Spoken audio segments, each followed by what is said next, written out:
मैं doctor Narendra Singh, orthopaedic surgeon, Noble hospital Bhopal. आज हम बात करेंगे जॉइंट रिप्लेसमेंट सर्जरी के बाद क्या क्या हमें सावधानियां बरतनी चाहिए। आजकल जॉइंट रिप्लेसमेंट की सर्जरी काफ़ी कॉमन हो गई है और उसके बाद जब पेशेंट हॉस्पिटल से डिस्चार्ज होके जाता है तो उसे यह पता नहीं होता कई बार उसको इंस्ट्रक्शंस समझ नहीं पाता, तो कुछ ऐसी मूवमेंट कर लेता है जिससे कि जॉइंट जो रिप्लेसमेंट हुआ है उसमें कुछ कॉम्प्लिकेशंस की संभावना होती है, जैसे कि डिसलोकेशन होना, इस तरह की चीज़ें नहीं हो। इसलिए सबसे पहली बात तो यह है कि टोटल रिप्लेसमेंट के बाद, अभी मैं हिप रिप्लेसमेंट की बात कर रहा हूँ, जो भी ऑपरेटिंग सर्जन हैं उन्होंने जो इंस्ट्रक्शंस दिए हैं उन्हें पूरी तरह से फॉलो करना है। यह बात गांठ बांध लीजिए घर पर जाने के बाद भी। मूलतः जो मुख्य बातें हैं, जो चीज़ें करनी है और जो चीज़ें नहीं करनी है, वह मैं आपको बिंदुवार बताऊंगा। जो करनी है वो बहुत इम्पोर्टेंट है, जिसमें कि वॉकिंग है।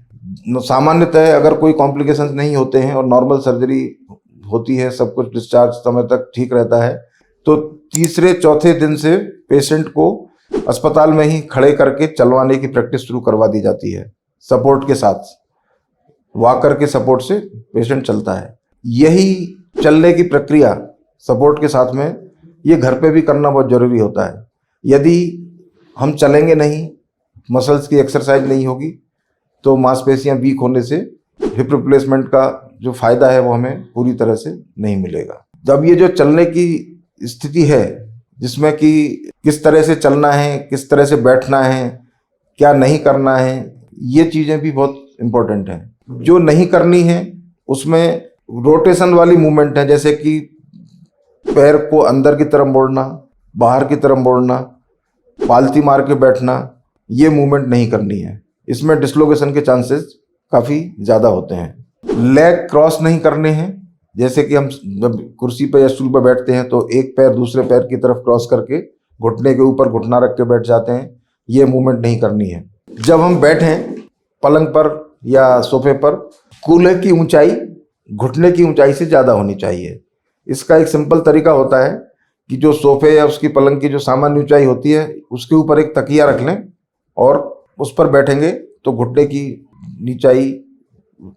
ऊंचाई उससे कूल्हे से कम रहेगी। सोते वक्त एक सावधानी रखना बहुत ज़रूरी है, जिसमें कि हम करवट नहीं ले पाएँ, या करवट कभी अनजाने में करवट हो तो उससे नुकसान नहीं हो, तो उसमें क्या करना चाहिए कि दोनों पैरों के बीच में एक तकिया रखना चाहिए, जिससे कि घुटना अंदर की तरफ नहीं घूमे, जिससे डिसलोकेशन के चांसेस काफ़ी कम हो जाते हैं। इस तरह की सावधानियों के लिए जो सामान्य टाइम है वह 3 से 4 हफ्ते का टाइम होता है, जिसमें कि ये बहुत ज़्यादा डिसलोकेशन के चांसेस काफ़ी ज़्यादा होते हैं।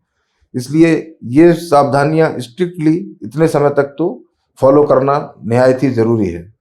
इसके अलावा बाकी बातें जो भी करनी है, कब मूवमेंट कौन सी शुरू करनी है, क्या है, इसमें जो ऑपरेटिंग सर्जन के इंस्ट्रक्शंस को पूरी तरह फॉलो करना ज़रूरी होता है। ऑपरेशन के बाद कहीं कुछ वार्निंग साइन होते हैं, जिससे ये लगता है कि कुछ समस्या हो गई है हमारा जिस पैर में ऑपरेशन हुआ था।